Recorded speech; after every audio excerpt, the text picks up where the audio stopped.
We also do early morning street walks, 3 street walks a week, depending on staffing.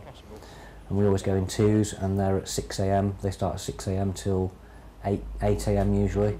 So we'll sort of act on intelligence where we go around the city centre or certain areas where we've heard that people might be rough sleeping, so we'll go and check those out, trying to locate and identify who might be rough sleeping and get them into services as soon as possible, try to intervene as soon as possible.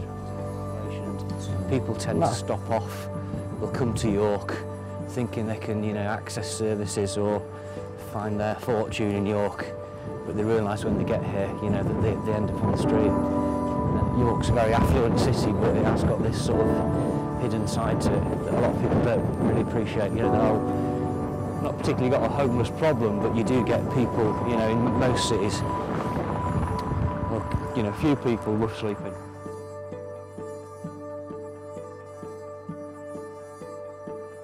I was homeless myself once upon a time, and when I came through it myself, my support worker at the time asked me what I wanted to do, and I said, what you do, because it looked a good job, and it is a good job. So for me personally, it sees what I used to be like. So I used to get wrecked 7:30 in the morning walking round, like the drunks you see. I used to be one of them.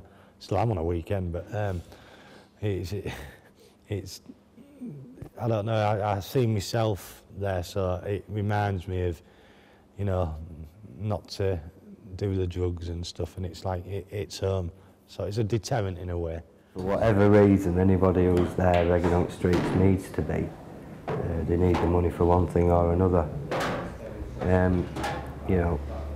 I didn't do it for so long, I didn't do it for as long as some people need to. And it's, I quite enjoyed it, to be fair. I quite enjoyed the sort of, sat there watching people going past, and some of them would stop and chat. I'm a quite social person, so I did enjoy that. You get a lot of people just walk past, don't realise that you're there. Some people, sort of interested in how you got there, or what you're going to do to sort of get off the streets. Some people complain, some people even call the police, and then the police come and move you on, because it's actually a crime to ask for help. I mean, beg. But there's humour in everything, isn't there? And I used to be like, you got any spare change, please? I'm homeless at the moment, unless of course you've got a spare house that you don't need. And most people would, they wouldn't hear that, and then occasionally somebody'd walk past and start laughing and think, oh, that was quite funny, we'll give him a few quid, So there is humour there on the street. Many people don't seem to understand what volunteer means. They seem to think of, oh, we can dismiss them as non-entities. But over the years we've proved what we can do and have done beyond what the professionals can do, simply by not having the white coat, simply by being here and listening. We have time, we can listen, and we can act. We get involved with other things as well, like court cases, being supportive of people when they attend, and indeed prison letters. We get prison letters from prisons, and occasionally do visits. If people have no one to visit, then we can do that as well. All sorts of other aspects to what we are. It's more than breakfast. There's some nasty people as well.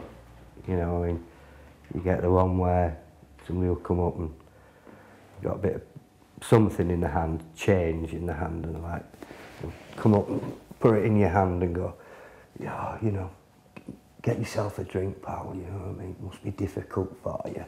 And you know damn well when they do that, there's about 3 pence that they've just passed you, But you don't let it get you down, you're like, thanks very much, pal. It's really good that you care, thanks ever so much, and you make sure that you don't look at the money in your hand. You just put it straight in your pocket. Cheers, pal, nice one. And they wander off, and they don't get the punchline then, you know. And then some people come up and they'll wave £20 in front of you and go, there you go, pal. And you know if you reach out, you know what I mean, they're going to pull it away, so you go, thanks a lot, just stick it in the hat. You know, and they're like, oh, my joke don't work, and they walk off a bit frustrated. But for every one of those, there's a lot of people who are, you know, very kind and very helpful. One really well-to-do lady, old lady, immaculately groomed, gave me £5 on her birthday, you know, and had a nice chat with her. And,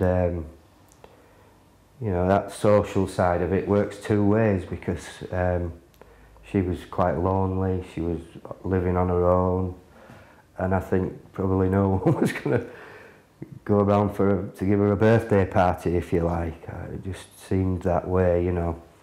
And so it had like a strange social function, if you like. I was sort of, the people I was chatting to always went away with a smile on their face. And if you throw a bit of money, it cheered them up as much as it cheered me up. They were the ones that always went away happy.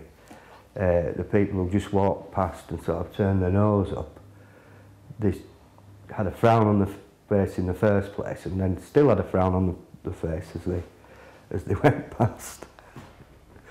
And I didn't, and I was just sat on the street freezing and begging, but I was still had a smile on my face 90% of the time.